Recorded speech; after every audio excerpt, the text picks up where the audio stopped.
வணக்கம். டிடி தமிழ் செய்திகளுக்காக எழிலன். தலைப்புச் செய்திகள். நிலையான அரசியல் சூழல், பொருளாதார சீர்திருத்தங்கள் காரணமாக இந்தியா தனித்து நிற்கிறது. குடியரசுத் தலைவர் திரௌபதி முர்மு பெருமிதம்.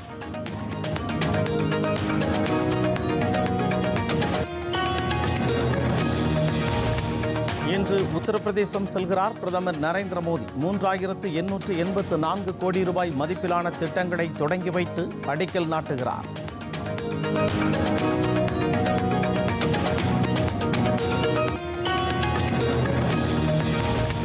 பிரதமர் நரேந்திர மோடி தலைமையிலான அரசு போதைப் பொருள் கும்பல்களை முழு பலத்துடன் ஒழித்து வருகிறார். மத்திய உள்துறை அமைச்சர் அமித்ஷா பேச்சு.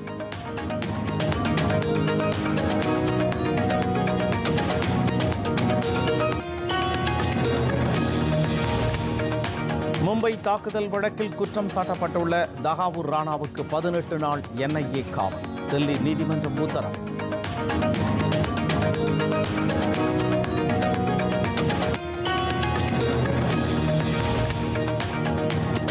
மாணவியை படியில் அமர வைத்து தேர்வெழுத வைத்த விவகாரம். பள்ளி தாளாளர் உள்ளிட்ட 3 பேர் மீது வழக்கு பதிவு.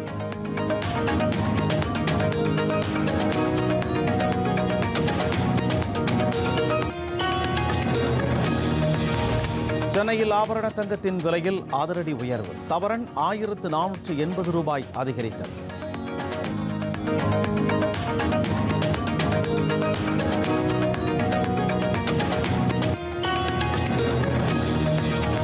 பாஜக மாநில தலைவர் பதவிக்கான தேர்தல் நாளை நடைபெறுகிறது. இன்று வேட்புமனு தாக்கல் செய்யலாம் என அறிவிப்பு.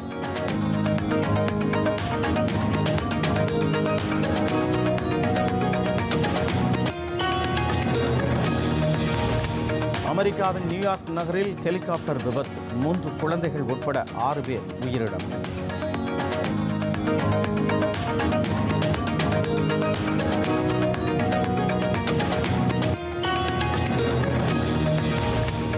நாட்களுக்குள் அமெரிக்காவுடன் வர்த்தக உடன்பாடு செய்து கொள்ளாத நாடுகளுக்கு முதலில் அறிவிக்கப்பட்ட பரஸ்பர வரி விதிக்கப்படும். அமெரிக்க அதிபர் டொனால்ட் ட்ரம்ப் அறிவிப்பு.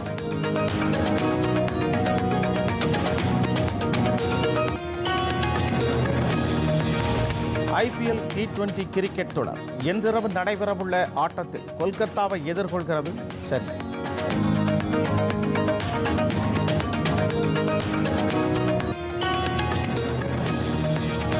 ஆசிய சாம்பியன்ஷிப் பேட்மிண்டன் போட்டி கலப்பு இரட்டையர் பிரிவில் இந்தியாவின் துருவ் கபிலா, தனிஷா இணை காலிறுதிக்கு முன்னேற்றம்.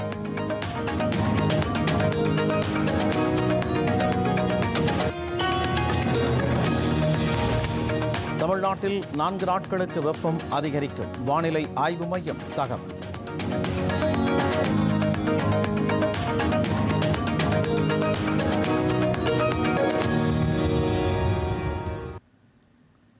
விரிவான செய்திகள்.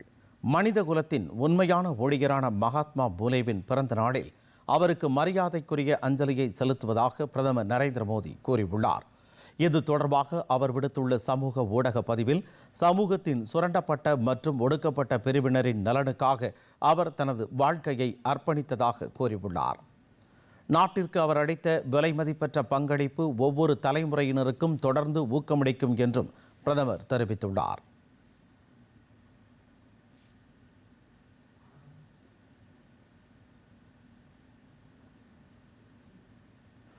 மத்திய அமைச்சர் எல் முருகன் வெளியிட்டுள்ள பதிவில், சிறந்த சமூக சீர்திருத்தவாதி மகாத்மா ஜோதிபா பூலேவின் பிறந்த நாளில் அவருக்கு பணிவான அஞ்சலி செலுத்துகிறோம் என்று கூறியுள்ளார்.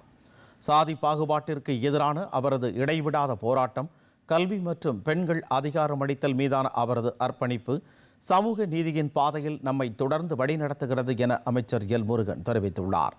அவரால் கற்பனை செய்யப்பட்டபடி அனைவரையும் உள்ளடக்கிய மற்றும் நீதியான சமூகத்தை உருவாக்க பாடுபடுவோம் என்றும் அமைச்சர் எல் முருகன் தனது பதிவில் குறிப்பிட்டுள்ளார். மகாத்மா ஜோதிபா கோவிந்த ராவ் பூலே இந்திய விடுதலை போராட்ட காலத்தில் வாழ்ந்த ஒரு சமூக சீர்திருத்தவாதி ஆவார். சமூக அவலங்களுக்கு எதிராக குரல் கொடுத்த பூலே அவற்றை களையும் முயற்சிகளிலும் இறங்கினார். ஒடுக்கப்பட்டோர் மற்றும் பெண்களுக்கென்று பள்ளிகளையும் பூலே நடத்தியுள்ளார்.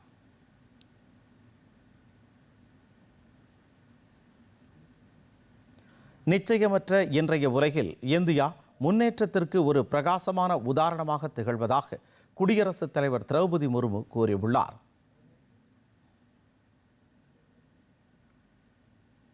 நிலையான அரசியல் சூழல் மற்றும் பொருளாதார சீர்திருத்தங்கள் காரணமாக இந்தியா தனித்து நிற்பதாக குடியரசுத் தலைவர் திரௌபதி முர்மு பெருமிதம் தெரிவித்துள்ளார். 2 நாள் அரசுமுறை பயணமாக ஸ்லோவாக்கியா நாட்டிற்கு சென்றுள்ள குடியரசுத் தலைவர் நேற்று பிராடிஸ்லாவாவில் வெளியுறவு அமைச்சகத்தால் ஏற்பாடு செய்யப்பட்ட ஸ்லோவாக்கியா இந்தியா வணிக மன்றத்தில் உரையாற்றினார். அப்போது மேக் இன் இந்தியா திட்டத்தில் பங்கேற்க ஸ்லோவாக்கியா வணிக நிறுவனங்களுக்கும் அவர் அழைப்பு விடுத்தார். ஸ்லோவாக்கியாவின் பொருளாதார வளர்ச்சிக்கு இந்தியா மதிப்புமிக்க பங்களிப்பாளராக இருக்க முடியும் என்று அவர் வலியுறுத்தினார். வரும் ஆண்டுகளில் இந்தியா 5 டிரில்லியன் அமெரிக்க டாலர் பொருளாதாரமாக மாறும் என்றும் குடியரசுத் தலைவர் நம்பிக்கையுடன் கூறினார். ஸ்லோவாக்கியா போன்ற நண்பர்களுடன் இணைந்து இதை செய்ய முடியும் என்பதை இந்தியா நம்புகிறது என்றும் அவர் கூறினார். இந்தியா உலகில் வேகமாக வளர்ந்து வரும் பொருளாதாரங்களில் ஒன்றாகும் என்றும் ஐரோப்பாவில் அதன் வலுவான தொழில்துறை அடித்தளத்துடன் ஸ்லோவாக்கியா ஆழமான வர்த்தக மற்றும் முதலீட்டு இலக்குகளுக்கு சிறந்த வாய்ப்புகளை வழங்குவதாகவும் குடியரசுத் தலைவர் திரௌபதி முர்மு கூறினார். We have seen significant success in renewable energy, digital technology, information technology, telecom, auto and auto components, pharma and biotechnology, space and fintech. The rapid growth in digital infrastructure has put India at the forefront of technological innovation, be it the availability of day-to-day services through mobile and online platforms of cashless transactions. Digital transformation in every field is rapidly boosting India's development. India is the 3rd largest startup ecosystem in the world. Our expectation is to become a $5 trillion economy in the coming years, and we hope to do it in partnership with our friends such as Slovakia. Friends, India is one of the fastest growing economies in the world, and Slovakia, with its strong industrial base and strategic location in Europe. முன்னதாக ஸ்லோவாக்கியாவின் நிட்ராவில் உள்ள Jaguar land rover தொழிற்சாலையை ஸ்லோவாக்கியாவின் அதிபர் Peter பெல்லிகிர்னியுடன் இணைந்து குடியரசுத் தலைவர் முர்மு பார்வையிட்டார். அங்கு பணிபுரியும் 2 நாடுகளைச் சேர்ந்த தொழிலாளர்களுடன் கலந்துரையாடினார். இந்த நிகழ்வுக்கு பிறகு குடியரசுத் தலைவர் முர்முவும் ஸ்லோவாக்கிய அதிபர் பீட்டர் பெல்லகிரினியும் நிட்ராவில் உள்ள சிட்டி பார்க்கில் ஸ்லோவாக்கியாவின் தேசிய மரமான லிண்டன் மரத்தை நட்டனர். பிரதமர் நரேந்திர மோடியின் தாயின் பெயரில் மரம் நடும் முன்னெடுப்பு குறித்த விவரங்களை குடியரசுத் தலைவர் முர்மு கூறியிருந்தார். ஸ்லோவாக்கியாவில் இதுபோன்ற முயற்சியை மேற்கொள்ள ஆர்வமாக உள்ளதாக அந்நாட்டு அதிபர் பெல்லகிரினி தெரிவித்திருந்த நிலையில் இந்த நிகழ்ச்சி நடைபெற்றது. ஸ்லோவாக்கியாவின் நிட்ராவில் உள்ள கான்ஸ்டன்டைன் தத்துவ ஞானி பல்கலைக்கழகம் குடியரசுத் தலைவர் திரௌபதி முர்முவுக்கு கௌரவ டாக்டர் பட்டம் வழங்கி கௌரவித்துள்ளது.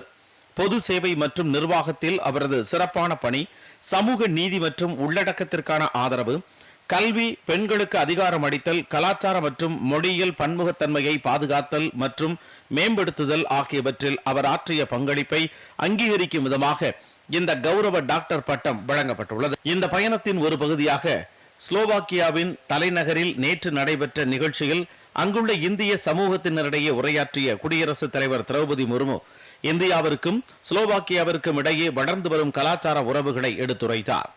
தனது உரையில் யோகா, ஆயுர்வேதம் மற்றும் இந்திய உணவு வகைகள் போன்ற இந்திய பாரம்பரியம், மரபுகள் மற்றும் நடைமுறைகளின் பிரபலத்தை குறிப்பிட்ட அவர் மேலும் இந்த கலாச்சார பரிமாற்றங்கள் 2 நாடுகளுக்கும் இடையிலான உறவுகளை வலுப்படுத்துவதை பிரதிபலிக்கின்றன என்றும் தெரிவித்தார்.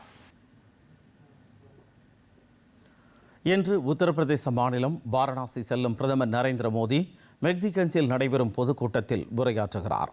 இந்த நிகழ்வில் 3884 கோடி ரூபாய்க்கு மேல் மதிப்புள்ள 44 திட்டங்களை அவர் தொடங்கி வைத்து அடிக்கல் நாட்ட உள்ளார். சாலை உட்கட்டமைப்பு, மின்சாரம், கல்வி மற்றும் சுற்றுலாத்துறைகளில் இந்த திட்டங்கள் செயல்படுத்தப்பட உள்ளன. வாரணாசியில் 1629 கோடி ரூபாய் மதிப்பிலான 19 முடிக்கப்பட்ட திட்டங்களை தொடங்கி வைக்கவிருக்கிறார். மேலும் 2255 கோடி ரூபாய் மதிப்பிலான 25 புதிய திட்டங்களுக்கு அடிக்கல் நாட்டுவார். பிரதமரின் அடிக்கல் நாட்டலில் வாரணாசி லக்னோ நெடுஞ்சாலையில் ஒரு சுரங்கப்பாதை சாலை கட்டுமானம், வாரணாசி ரிங் ரோடு மற்றும் சாரநாத் இடையே ஒரு சாலை பாலம் மற்றும் பிகாரிப்பூர் மற்றும் மண்டுவாடி கிராசிங்குகளில் மேம்பாலம் போன்ற திட்டங்களின் பணிகள் தொடங்கும். வாரணாசி மாவட்டத்தைச் சேர்ந்த பெண்கள், விவசாயிகள், தொழிலதிபர்கள் மற்றும் மாணவர்கள் உட்பட 50,000த்திற்கு மேற்பட்டோர் பிரதமரின் பொதுக்கூட்டத்தில் பங்கேற்பார்கள் என்று எதிர்பார்க்கப்படுகிறது. பிரதமரின் பொதுக்கூட்டத்தை முன்னிட்டு மாவட்டத்தில் உயர் பாதுகாப்பு ஏற்பாடுகள் செய்யப்பட்டுள்ளன. மத்திய உள்துறை அமைச்சர் அமித்ஷா நேற்றிரவு சென்னை வந்தடைந்தார். தில்லியில் இருந்து தனி விமானம் மூலம் சென்னை வந்தடைந்த அவரை விமான நிலையத்தில் மத்திய இணையமைச்சர் எல் முருகன், மாநில தலைவர் அண்ணாமலை உள்ளிட்ட பாஜக நிர்வாகிகள் உற்சாகமாக வரவேற்றனர். 2 நாள் பயணமாக சென்னை வந்துள்ள அமித்ஷா கிண்டியில் உள்ள நட்சத்திர ஹோட்டலில் தங்கியுள்ளார். இன்று தமிழக பாஜக முக்கிய நிர்வாகிகளை சந்தித்து அமித்ஷா ஆலோசனை நடத்தவுள்ளார். மேலும் கூட்டணி கட்சி தலைவர்களையும் சந்திக்க உள்ளார். இன்று காலை பாஜக மூத்த தலைவர் தமிழிசை சவுந்தரராஜன் வீட்டிற்கு சென்ற அமித்ஷா அங்கு வைக்கப்பட்டிருந்த அவரது தந்தை குமரி அனந்தனின் உருவப்படத்திற்கு மாலை அணிவித்து மரியாதை செலுத்தினார். பிரதமர் நரேந்திர மோடி தலைமையிலான மத்திய அரசு போதைப் பொருள் கும்பல்களை முழு பலத்துடன் ஒழித்து வருவதாக மத்திய உள்துறை அமைச்சர் அமித்ஷா கூறியுள்ளார். போதைப் பொருள் இல்லாத இந்தியாவை உருவாக்குவதற்கான தொலைநோக்கு பார்வையில் நாட்டின் நிறுவனங்கள் போதைப் பொருள் கும்பல்களை ஒடுக்க மிகப்பெரிய நடவடிக்கைகளை மேற்கொண்டுள்ளதாகவும் 24.32 கோடி ரூபாய் மதிப்புள்ள 30.4 கிலோகிராம் மெத்தபெட்டமைன் மாத்திரைகளை பறிமுதல் செய்துள்ளதாகவும் அசாமில் 3 பேரை கைது செய்துள்ளதாகவும் அமித்ஷா தெரிவித்துள்ளார். போதைப் பொருட்களுக்கு எதிரான அரசின் தாக்குதல்கள் முழு வீச்சில் தொடரும் என்றும் அவர் கூறினார்.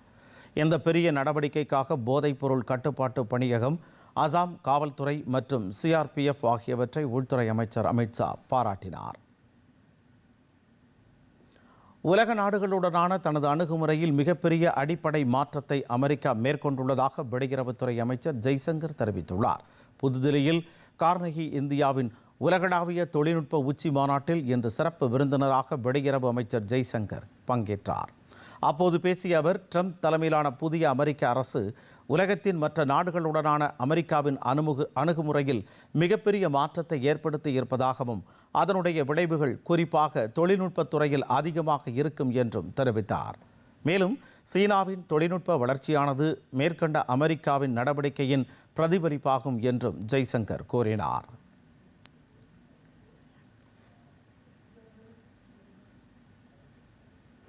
All that I can say, and I'm sure nobody would really disagree with this, is that the US has fundamentally changed its approach to engaging the world. And it has consequences across every domain. But the tech consequences, I believe, would be particularly profound. And it'll be profound not just because the US is the largest economy, the main driver in a way of global tech advancements, but also because it's very clear that tech has a big role in making America great again. GTS எனப்படும் உலகளாவிய தொழில்நுட்ப உச்சி மாநாடு Carnegie India மற்றும் வெளியுறவு அமைச்சகம் இணைந்து நடத்தும் இந்தியாவின் புவி தொழில்நுட்பம் குறித்த முதன்மை உரையாடலாகும். இதன் 9வது பதிப்பு ஏப்ரல் 10 முதல் 12 வரை நடைபெறுகிறது. இந்த ஆண்டு உச்சி மாநாட்டிற்கான கருப்பொருள் சம்பாவனா, அதாவது சாத்தியக்கூறுகள் என்பதாகும். இதனிடையே மும்பையில் செய்தியாளர்களிடம் பேசிய மத்திய வர்த்தகத்துறை அமைச்சர் பியூஷ் கோயல், மும்பை தாக்குதல் குற்றவாளி ராணாவுக்கு கடுமையான தண்டனை கிடைக்க மத்திய அரசு நடவடிக்கை எடுக்கும் என உறுதிபட கூறினார். மேலும் மும்பை தாக்குதலில் தொடர்புடைய பயங்கரவாதிகளை தண்டிக்க காங்கிரஸ் அரசு எந்த நடவடிக்கையும் எடுக்கவில்லை என்றும் அமைச்சர் விமர்சனம் செய்தார். ஒரு சிறிய இடைவேளைக்கு பின் செய்திகள் தொடரும்.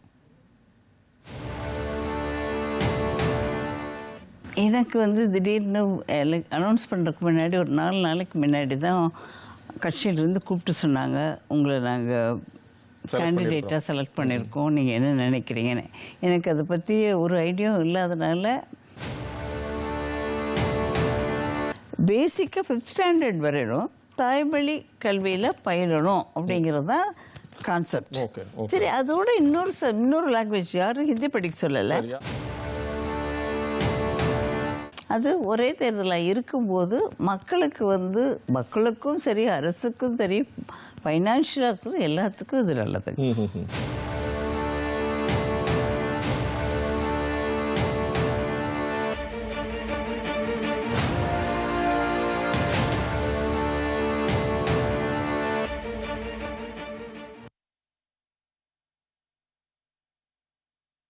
டெய்லர் அண்ணா வணக்கம். 2 ட்ரெஸ் தைக்கணும். ஓகே, இது மாதிரி ஒன்ல பஃப் கை வைங்க லேஸோட, இன்னொரு சல்வார்ல செம்மையா சைட் ப்ளீட்ஸ் வச்சிருங்க. ஷர்ட்ல கொஞ்சம் ஷார்ட்டா கிராஸ் பின்டெக்ஸோட வைங்க. துப்பட்டால ஸ்கேலப்ஸோட சூப்பரா ஃபேன்சி லேஸ் வச்சிருங்க. ஆனா டெய்லர் அண்ணா 4 நாள்ல பார்ட்டி கண்டிப்பா ரெடி ஆயிடும்ல? ரெடி ஆயிடும். எப்படி? Shorts looking like a wow. Fashion மாறும் எப்பவும். உஷா எப்பவுமே. 2008ஆம் ஆண்டு மும்பை தாக்குதலில் குற்றம் சாட்டப்பட்டுள்ள தகாவூர் ராணாவை 18 நாள் காவலில் வைக்க தேசிய புலனாய்வு அமைப்பிற்கு தில்லி சிறப்பு நீதிமன்றம் அனுமதி அளித்துள்ளது. தகாவூர் ஹுசைன் ராணா அமெரிக்காவால் நாடு கடத்தப்பட்டதைத் தொடர்ந்து நேற்று இந்தியா கொண்டு வரப்பட்டார். அதனைத் தொடர்ந்து அவர் சிறப்பு NIA நீதிமன்றத்தில் ஆஜர்படுத்தப்பட்டார். மும்பை தாக்குதல் குற்றவாளி தகாவூர் ராணா அனுப்பிய மின்னஞ்சல்கள் உள்ளிட்ட அவரது போலீஸ் காவலை நியாயப்படுத்த பயங்கரவாத எதிர்ப்பு நிறுவனம் வலுவான ஆதாரங்களை சமர்ப்பித்துள்ளது. தீய சதி திட்டத்தை வெளிக்கொணர காவல் விசாரணை மிக முக்கியமானது என்று அந்த நிறுவனம் நீதிமன்றத்தில் தெரிவித்தது. கொடிய பயங்கரவாத தாக்குதல்களை ஏற்பாடு செய்ததில் ராணாவின் பங்கையும் புலனாய்வாளர்கள் விசாரிக்க உள்ளனர். தில்லியில் ஆயுஷ்மான் திட்டம் தொடங்கப்பட்டதன் மூலம் 6 லட்சம் பேர் பயனடைவார்கள் என மத்திய சுகாதாரத்துறை அமைச்சர் JP நட்டா தெரிவித்துள்ளார். கடந்த ஆம் ஆத்மி ஆட்சியில் தில்லியில் ஆயுஷ்மான் திட்டம் தொடங்கப்படவில்லை. தில்லியில் நேற்று பங்கேற்ற விழாவில் பங்கேற்ற அவர் முறைப்படி திட்டத்தை தொடங்கி வைத்தார். விழாவில் பேசிய அமைச்சர் முந்தைய அரசு ஆயுஷ்மான் திட்டத்தை அமல்படுத்தாமல் ஏழைகளை வஞ்சித்ததாக விமர்சனம் செய்தார். தற்போது பாஜக அரசு அமைந்ததன் மூலம் 50 நாட்களுக்குள் இந்த திட்டம் நடைமுறைப்படுத்தப்பட்டதாக மகிழ்ச்சி தெரிவித்தார். ஒடிசா, மேற்கு வங்கம், தில்லி ஆகிய 3 மாநில அரசுகள் இந்த திட்டத்தை நடைமுறைப்படுத்த தயங்கியதாக தெரிவித்த அமைச்சர், தற்போது ஒடிசா, தில்லி ஆகிய மாநிலங்களில் திட்டம் கொண்டு வரப்பட்டுள்ளதால் ஏழை மக்கள் மகிழ்ச்சி அடைந்திருப்பதாகவும் கூறினார். இந்த திட்டத்தின் மூலம் 30 லட்சம் குடும்பங்களைச் சேர்ந்த 6 லட்சம் பேர் பயனடைந்து தங்களுடைய சுகாதார தேவைகளை நிறைவேற்றிக் கொள்வார்கள் என்றும் நட்டா நம்பிக்கை தெரிவித்தார். மியான்மரில் சேதமடைந்த கட்டடங்களை மதிப்பிடுவதற்கு இந்திய ராணுவம் தனது ரோபோட்டிக் மியூல்ஸ் மற்றும் நானோ ட்ரோன்களை பயன்படுத்தி வருகிறது. மியான்மரில் ஏற்பட்ட 7.7 ரிக்டர் அளவிலான நிலநடுக்கத்தில் இதுவரை உயிரிழந்தவர்களின் எண்ணிக்கை 3645 உள்ளது. 5017 பேர் காயமடைந்துள்ளனர். இந்நிலையில் நிலநடுக்கத்தால் பாதிக்கப்பட்ட மியான்மருக்கு ஆபரேஷன் பிரம்மாவின் கீழ் மனிதாபிமான உதவியை இந்தியா வழங்கி வருகிறது. அதன் ஒரு பகுதியாக இடிபாடுகளின் இடையே சிக்கியவர்களை கண்டறியவும் கட்டடங்களின் உறுதித்தன்மையை மதிப்பிடவும் இந்திய ராணுவத்தின் ரோபோட்டிக் மியூல்ஸ் மற்றும் நானோ ட்ரோன்கள் பயன்படுத்தப்பட்டுள்ளன. வக்பு திருத்த சட்டத்தை எதிர்த்து தாக்கல் செய்யப்பட்டுள்ள மனுக்கள் அனைத்தும் வரும் 16ஆம் தேதி விசாரணைக்கு எடுத்துக் கொள்ளப்படும் என உச்சநீதிமன்றம் அறிவித்துள்ளது. அண்மையில் நாடாளுமன்ற இரு அவைகளிலும் வக்பு திருத்த சட்ட மசோதா நிறைவேற்றப்பட்டு குடியரசுத் தலைவரின் ஒப்புதலுக்கு அனுப்பி வைக்கப்பட்டது. குடியரசுத் தலைவர் ஒப்புதல் கிடைத்தவுடன் சட்டம் அமலுக்கு வந்தது. இந்நிலையில் இந்த சட்டத்தை எதிர்த்து உச்சநீதிமன்றத்தில் பல்வேறு அமைப்புகளின் சார்பில் மனுக்கள் தாக்கல் செய்யப்பட்டுள்ளன. இந்த மனுக்கள் அனைத்தும் வரும் 16ஆம் தேதி விசாரணைக்கு எடுத்துக் கொள்ளப்படும் என்றும் தலைமை நீதிபதி சஞ்சீவ் கன்னா, நீதிபதிகள் சஞ்சய் குமார், KV விஸ்வநாதன் ஆகியோர் அடங்கிய அமர்வு முன்பு மனுக்கள் விசாரிக்கப்படும் என்றும் உச்சநீதிமன்றம் அறிவித்துள்ளது. இதனிடையே மத்திய அரசின் சார்பில் கேவியட் மனு தாக்கல் செய்திருப்பது குறிப்பிடத்தக்கது. XR கிரியேட்டர் ஹேக்கத்தானின் வெற்றியாளர்கள் அறிவிக்கப்பட்டுள்ளனர். பல்வேறு நகரங்கள் மற்றும் நிறுவனங்களைச் சேர்ந்த மாணவர்கள், தொழில் வல்லுநர்கள் மற்றும் தொழில் முனைவோர் ஆகியோரை கொண்ட மொத்தம் 5 அணிகள் வெற்றியாளர்களாக அறிவிக்கப்பட்டுள்ளன. வேவ் ஸ்லேவ்ஸுடன் இணைந்து தகவல் ஒலிபரப்பு அமைச்சகத்தால் ஏற்பாடு செய்யப்பட்ட உலக ஆடியோ விஷுவல் மற்றும் பொழுதுபோக்கு உச்சி மாநாட்டின் ஒரு பகுதியாக தொடங்கப்பட்ட create in India challenge season 1 ஒரு பகுதியாக இந்த ஹேக்கத்தான் இருந்தது. இந்த ஹேக்கத்தான் 5 கருப்பொருள் பிரிவுகளில் இந்தியாவின் அதிவேக தொழில்நுட்ப இருப்பை விரைவுபடுத்துவதை நோக்கமாக கொண்டுள்ளது. இவை சுகாதாரம், உடற்பயிற்சி மற்றும் நல்வாழ்வு, கல்வி மாற்றம், அதிவேக சுற்றுலா, டிஜிட்டல் ஊடகம் மற்றும் பொழுதுபோக்கு, மின் வணிகம், சில்லறை மாற்றம் ஆகியவனவாகும். இந்தியா முழுவதிலும் இருந்து 2200க்கும் மேற்பட்ட பங்கேற்பாளர்கள் ஹேக்கத்தானுக்கு பதிவு செய்தனர். ஊடகம் மற்றும் பொழுதுபோக்கு துறைக்கான ஒரு மைல்கல் நிகழ்வான முதல் உலக ஆடியோ விஷுவல் மற்றும் பொழுதுபோக்கு உச்சி மாநாடு அடுத்த மாதம் முதல் மும்பையில் இந்திய அரசால் நடத்தப்பட உள்ளது. தமிழக மாணவர்களுக்கு நீட் தேர்வு மிகவும் அவசியம் என மாநில பாஜக தலைவர் அண்ணாமலை தெரிவித்துள்ளார். பாஜக மூத்த தலைவர் தமிழிசை சவுந்தரராஜனின் தந்தை குமரி அனந்தன் மறைவை தொடர்ந்து சென்னை சாலிகிராமத்தில் உள்ள அவரது இல்லத்திற்கு சென்ற அண்ணாமலை குமரி அனந்தனின் திருவுருவப் படத்திற்கு மலரஞ்சலி செலுத்தினார். பின்னர் செய்தியாளர்களிடம் பேசிய அவர், மாநில தலைவர் பதவி விவகாரத்திற்கும் அமித்ஷா வருகைக்கும் சம்பந்தம் இல்லை என்றும் தெரிவித்தார். நீட் தொடர்பான கேள்விக்கு பதிலளித்த அண்ணாமலை, இது தமிழக மாணவர்களுக்கு மிகவும் நல்லது என தெரிவித்தார். அதாவது நம்முடைய மத்திய உள்துறை அமைச்சர் திரு அமித்ஷா அவர்கள் வருவது உறுதி. இன்றைக்கி சாயந்தரம் வர்றாங்க, 10:30 மணிக்கு வர்றாங்க, நாளை சாயங்காலம் வரைக்கும் இருக்காங்க, அது உறுதி. இது மாநில தலைவருடைய நிகழ்வுக்கும் அமித்ஷாஜி அவருடைய வருகைக்கும் சம்பந்தம் இல்லை. நீட் கொண்டு வருவதற்கு மெடிக்கல் கவுன்சில் ஆஃப் இந்தியா அவங்களுக்கு உரிமை இருக்கா? முழுசாக இருக்குது. நீட் யாருக்காவது பாதிப்பு ஏற்படுத்துதா? இல்லை. இந்த கேள்விக்கெல்லாம் சுப்ரீம் கோர்ட் பதில் அளிச்சிருந்தாங்க. அதனால் எங்களை பொறுத்தவரை தமிழக மக்கள் மாணவ செல்வங்களுக்கு நீட் நல்லது தான் செஞ்சுக்கிட்டு இருக்கு. நிறைய மாணவர்கள் நீட் மூலமாக நடுத்தர குடும்பத்தை சார்ந்தவங்க, பின்தங்கிய வகுப்புலேருந்து வர்றவங்கெல்லாம் நீட் மூலமாக அரசு மருத்துவக் கல்லூரிக்கு போயிட்டு இருக்கிறாங்க. அதை நம்ம பார்த்துக்கிட்டு தான் இருக்கோம். தமிழக பாஜக தலைவர் பதவிக்கான தேர்தல் நாளை நடைபெறும் என அறிவிக்கப்பட்டுள்ளது. இதற்கான மனு தாக்கல் இன்று நடைபெறும் என்று அக்கட்சியின் தேர்தல் அதிகாரி சக்கரவர்த்தி தெரிவித்துள்ளார். இது தொடர்பாக அவர் வெளியிட்டுள்ள அறிவிப்பில், மாநில தலைவர், தேசிய பொதுக்குழு உறுப்பினர்கள் பதவிக்கு இன்று பிற்பகல் 2 மணி முதல் மாலை 4 மணி வரை விருப்ப மனுக்கள் பெறப்படும் என கூறியுள்ளார். மாநில தலைவர் பதவிக்கு போட்டியிட இருப்பவர்கள் குறைந்தபட்சம் 10 ஆண்டுகள் அடிப்படை உறுப்பினராக இருக்க வேண்டும் என்றும் சக்கரவர்த்தி குறிப்பிட்டுள்ளார். கோவை மாவட்டம் கிணத்துக்கடவு அருகே மாணவியை வகுப்பறைக்கு வெளியே அமர வைத்து தேர்வு எழுத வைத்த விவகாரம் தொடர்பாக பள்ளி தாளாளர் உள்ளிட்ட 3 பேர் மீது வழக்கு பதிவு செய்யப்பட்டுள்ளது. செங்குட்டை பாளையத்தில் உள்ள தனியார் மெட்ரிகுலேஷன் பள்ளியில் படித்து வரும் இந்த சிறுமி வகுப்பறை வாசலில் அமர வைத்து தேர்வு எழுத வைத்த சம்பவம் மாநிலம் முழுவதும் பெரும் அதிர்வலைகளை ஏற்படுத்தியது. இதையடுத்து பள்ளி முதல்வர் சஸ்பெண்ட் செய்யப்பட்ட நிலையில் விசாரணை நடத்திய காவல்துறையினர் பள்ளி தாளாளர் தங்கவேல் பாண்டியன், முதல்வர் ஆனந்தி, அலுவலக உதவியாளர் சாந்தி ஆகியோர் மீது ஆதி திராவிடர் மற்றும் பழங்குடியினர் வன்கொடுமை தடுப்புச் சட்டத்தின் கீழ் 3 பிரிவுகளில் வழக்கு பதிவு செய்துள்ளனர். அவர்களிடம் தொடர்ந்து விசாரணை நடைபெற்று வருகிறது. இனி வருவது மாநில செய்திகள்.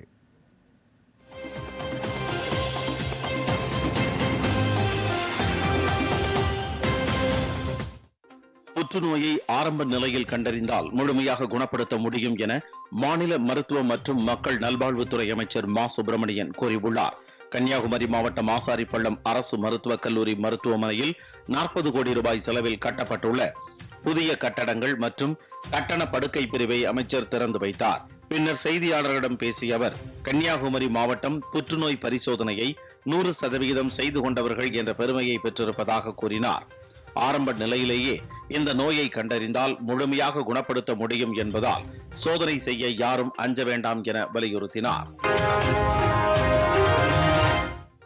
திருவண்ணாமலை மாவட்டம் இனாம் காரியந்தல் ஊராட்சியில் அமைக்கப்பட்டுள்ள அம்பேத்கர் நூலகம் மற்றும் படிப்பகத்தை சட்டப்பேரவை துணைத் தலைவர் கு பிச்சாண்டி திறந்து வைத்தார். விழாவில் பேசிய அவர், இந்த நூலகத்தை பள்ளி மற்றும் கல்லூரி மாணவ மாணவிகள் பயன்படுத்திக் கொண்டு கல்வியிலும் வாழ்க்கையிலும் முன்னேற வேண்டும் என வலியுறுத்தினார். இந்த நிகழ்ச்சியில் விடுதலை சிறுத்தைகள் கட்சி தலைவர் தொல் திருமாவளவன் உள்ளிட்ட பலர் கலந்து கொண்டனர். ஊழலற்ற நிர்வாகமும் வெளிப்படையான ஆட்சியுமே நல்லாட்சிக்கு அடித்தளம் என தமிழ்நாடு லோக் ஆயுக்தா நீதிபதி ராமராஜன் கூறியுள்ளார். கிருஷ்ணகிரி மாவட்டம் ஓசூரில் ஆன்மீக கவிதை புத்தக வெளியீட்டு விழா நடைபெற்றது. இதில் கலந்து கொண்டு புத்தகத்தை வெளியிட்டு உரையாற்றிய அவர், எத்தனையோ சட்டங்களை இயற்றினாலும் அமல்படுத்தினாலும் அச்சட்டங்களை அனைவரும் பயன்படுத்தும் வகையில் விழிப்புணர்வு ஏற்படுத்த வேண்டியது அவசியம் என்றார். குழந்தைகள் நல ஆணையம், மகளிர் நல ஆணையம், மனித உரிமைகள் ஆணையம் ஆகியவற்றை மக்கள் தெரிந்து கொண்டு பயன்படுத்த வேண்டும் என நீதிபதி ராமராஜன் கேட்டுக்கொண்டார். தருமபுரி மாவட்டம் பெண்ணாகரம் வனச்சரகத்திற்கு உட்பட்ட பகுதிகளில் தந்தத்திற்காக யானை ஒன்று சுட்டுக் கொல்லப்பட்டது. கடந்த மார்ச் 1ஆம் தேதி வனத்துறையினருக்கு தெரிய வந்தது. இச்சம்பவத்தில் கைது செய்யப்பட்ட செந்தில் என்பவர் மறுநாளே தலைமறைவானார். சில தினங்களுக்கு பிறகு மர்மமான முறையில் அவர் உயிரிழந்தார். அவரது உடலை கைப்பற்றிய காவலர்கள் செந்திலின் மனைவியின் ஒப்புதலை பெறாமலேயே உடற்கூறாய்வு செய்து முடித்தனர். இந்நிலையில் செந்திலின் மரணத்தில் மர்மம் இருப்பதாக கூறி தொடரப்பட்ட வழக்கை விசாரித்த சென்னை உயர்நீதிமன்றம் ஏப்ரல் 10ஆம் தேதி மறு உடற்கூறாய்வு செய்ய உத்தரவிட்டது. இதன் அடிப்படையில் நேற்று மறு உடற்கூறாய்வு நடத்தப்பட்டது. மேலும் நீதிமன்றத்தின் உத்தரவுப்படி வரும் 15ஆம் தேதி வரை பரிசோதனை கூடத்திலேயே உடல் வைத்து பாதுகாக்கப்படுகிறது. திருவண்ணாமலை அருணாச்சலேஸ்வரர் ஆலயத்தில் பங்குனி மாத பிரதோஷத்தை முன்னிட்டு மகா நந்தி பகவானுக்கு சிறப்பு அலங்கார அபிஷேகம் நடத்தப்பட்டது. இக்கோவிலில் அமாவாசை மற்றும் பௌர்ணமிக்கு முன்னதாக வரும் பிரதோஷத்தின் போது மகா நந்தி பகவானுக்கு வழிபாடு நடத்துவது வழக்கம். அதன்படி பஞ்சாமிர்தம், தேன், தயிர், பன்னீர், இளநீர், சந்தனம், விபூதி ஆகியவற்றை கொண்டு சிறப்பு அபிஷேகம் நடத்தப்பட்டது. பின்னர் அருகம்புல், வில்வ இலை மற்றும் மலர்களால் சிறப்பு அலங்காரம் செய்யப்பட்டு பஞ்சமுக தீபாராதனையும் நடைபெற்றது. இதேபோன்று காரைக்காலை அடுத்த திருநள்ளார் சனீஸ்வர பகவான் ஆலயத்திலும் பங்குனி மாத வளர்பிறை பிரதோஷத்தை முன்னிட்டு நந்தி பகவானுக்கு சிறப்பு அபிஷேகம் மற்றும் ஆராதனை நடைபெற்றது. இந்த பிரதோஷ பூஜையில் நூற்றுக்கணக்கான பக்தர்கள் கலந்து கொண்டு சாமி தரிசனம் செய்தனர்.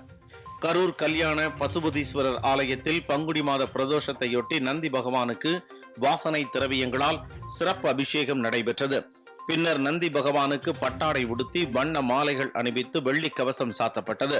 தொடர்ந்து ஆலயத்தின் சிவாச்சாரியார் உதிரி பூக்களால் நாமாவடிகள் கூறிய பிறகு சுவாமிக்கு தூப தீபங்கள் காட்டப்பட்டு நெய்வேத்தியம் சமர்ப்பிக்கப்பட்டு பஞ்ச கற்பூர ஆரத்தியுடன் மகா தீபாராதனை நடைபெற்றது.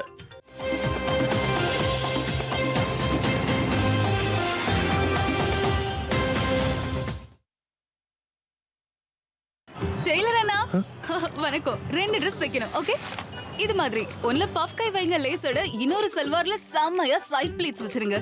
ஷர்ட்ல கொஞ்சம் ஷார்ட்டா கிராஸ் பின்டெக்ஸோட வைங்க. துப்பட்டால ஸ்கேலப்ஸோட சூப்பரா ஃபேன்சி லேஸ் வச்சிருங்க. ஆனா டெய்லர் அண்ணா 4 நாள்ல பார்ட்டி கண்டிப்பா ரெடி ஆயிடும்ல? ரெடி ஆயிடும். எப்படி? Shorts looking like a wow. Fashion மாறும் எப்பவும். உஷா எப்பவுமே. 90 நாட்களுக்குள் அமெரிக்காவுடன் வர்த்தக உடன்பாடு செய்து கொள்ளாத நாடுகளுக்கு முதலில் அறிவிக்கப்பட்ட பரஸ்பர வரி விதிக்கப்படும் என அமெரிக்க அதிபர் டொனால்ட் ட்ரம்ப் அறிவித்துள்ளார். அமெரிக்க பொருட்களுக்கு இறக்குமதி விதிக்கும் 75 நாடுகளுக்கு புதிய வரி விதிப்பை அந்நாடு அண்மையில் அறிவித்தது. அதன்படி இந்தியாவிற்கு 26% வரி விதிக்கப்படுகிறது. இருப்பினும் சீனா தவிர பிற நாடுகளுக்கான புதிய வரி விதிப்பை 90 நாட்களுக்கு நிறுத்தி வைப்பதாக நேற்று ட்ரம்ப் அறிவித்திருந்தார். இதன் தொடர்ச்சியாக 90 நாட்களுக்குள் அமெரிக்காவுடன் வர்த்தக உடன்பாடு செய்து கொள்ளாத நாடுகளுக்கு முதலில் அறிவிக்கப்பட்ட பரஸ்பர வரி விதிக்கப்படும் என தற்போது அதிபர் ட்ரம்ப் அறிவித்துள்ளார். பங்குச்சந்தைகள் இன்று ஏற்றத்துடன் காணப்படுகின்றன. மும்பை பங்குச்சந்தை குறியீட்டு எண் சென்செக்ஸ் 1326 புள்ளிகள் அதிகரித்து 75,173 புள்ளிகளாக வர்த்தகமாகிறது. தேசிய பங்குச்சந்தை குறியீட்டு எண் நிப்டி 438 புள்ளிகள் அதிகரித்து 22,837 புள்ளிகளாக வர்த்தகமாகிறது. அமெரிக்க டாலருக்கு நிகரான இந்திய ரூபாயின் மதிப்பு 86 ரூபாய் ஒரு காசாக உள்ளது. சென்னையில் ஆபரண தங்கத்தின் விலை இன்று சவரனுக்கு 1480 ரூபாய் உயர்ந்துள்ளது. ஒரு சவரன் தங்கம் 69,960 ரூபாய்க்கு விற்பனை செய்யப்படுகிறது. கிராமுக்கு 185 ரூபாய் உயர்ந்து 1 கிராம் தங்கம் 8,745 ரூபாய்க்கு விற்பனையாகிறது. 1000 ரூபாய் அதிகரித்து 1 கிலோ பார் வெள்ளி 1,08,000 ரூபாயாகவும் 1 கிராம் வெள்ளி 108 ரூபாயாகவும் விற்பனை செய்யப்படுகிறது. சென்னையில் 1 லிட்டர் பெட்ரோல் விலை 100 ரூபாய் 3 காசாகவும் டீசல் விலை 92 ரூபாய் 61 காசாகவும் உள்ளது. ஐபிஎல் கிரிக்கெட் தொடரில் பெங்களூரு அணிக்கு எதிரான போட்டியில் 6 விக்கெட் வித்தியாசத்தில் தில்லி அணி வெற்றி பெற்றது. பெங்களூரு சின்னசாமி மைதானத்தில் நடைபெற்ற இந்த ஆட்டத்தில் டாஸ் வென்ற தில்லி அணி பந்து வீச்சை தேர்வு செய்தது. இதன்படி களமிறங்கிய பெங்களூரு அணி நிர்ணயிக்கப்பட்ட 20 ஓவரின் முடிவில் 7 விக்கெட் இழப்பிற்கு 163 ரன்கள் எடுத்தது. இதனால் 164 ரன்கள் எடுத்தால் வெற்றி என்ற இலக்குடன் விளையாடிய தில்லி அணி 17வது ஓவரிலேயே இலக்கை எட்டி வெற்றி பெற்றது. இந்த தொடரில் இன்று நடைபெறவுள்ள போட்டியில் சென்னை அணி கொல்கத்தா அணியை எதிர்கொள்கிறது. சென்னை சேப்பாக்கம் சிதம்பரம் மைதானத்தில் இரவு 7:30 மணிக்கு இந்த போட்டி தொடங்குகிறது. ஆசிய சாம்பியன்ஷிப் பேட்மிண்டன் தொடரில் இந்தியாவின் துருவ் கபிலா தனிஷா கிருஷ்ணோ இணை காலிறுதி சுற்றுக்கு முன்னேறியுள்ளது. சீனாவின் நிங்போ நகரில் இந்த போட்டி நடைபெற்று வருகிறது. இதில் காலிறுதிக்கு முந்தைய சுற்றில் துருவ் கபிலா தனிஷா கிறிஸ்டோ இணை 12க்கு 21, 21க்கு 16, 21க்கு 18 என்ற கணக்கில் ஹாங்காங்கின் மற்றும் தைபேயின் நிக்கோல் இணையை வீழ்த்தியது. அதே நேரத்தில் மகளிர் ஒற்றையர் பிரிவு காலிறுதிக்கு முந்தைய சுற்றில் இந்திய வீராங்கனை PV சிந்து ஜப்பான் வீராங்கனையிடம் அதிர்ச்சி தோல்வியடைந்தார். தமிழ்நாட்டின் அடுத்த 4 நாட்களுக்கு வெப்பம் அதிகரிக்கும் என்று வானிலை ஆய்வாளர்கள் கூறியுள்ளனர். கர்நாடகா, ராயல்சீமா பகுதிகளின் வடமேற்கில் இருந்து வரும் வறண்ட வெப்பக்காற்று சென்னை, திருவள்ளூர், காஞ்சிபுரம், திருப்பத்தூர், கள்ளக்குறிச்சி, செங்கல்பட்டு, விழுப்புரம், திருவண்ணாமலை, வேலூர், ராணிப்பேட்டை, ஈரோடு, கரூர், திருச்சி உள்ளிட்ட வட மாவட்டங்களை அடைவதால் அங்கு மேலும் 4 நாட்களுக்கு வெப்பம் அதிகரிக்கும் என தெரிவித்துள்ளனர். இதனிடையே தமிழகத்தில் ஓரிரு இடங்களிலும் புதுச்சேரி மற்றும் காரைக்கால் பகுதியிலும் இடி மின்னலுடன் மிதமான மழை பெய்யக்கூடும் என சென்னை வானிலை ஆய்வு மையம் தெரிவித்துள்ளது. வெப்பநிலை 2 முதல் 3 டிகிரி செல்சியஸ் வரை படிப்படியாக உயரும் என்றும் தெரிவித்துள்ளது. இத்துடன் இந்த செய்திகள் நிறைவடைந்தன. மீண்டும் செய்திகள் பிற்பகல் 1 மணிக்கு. வணக்கம்.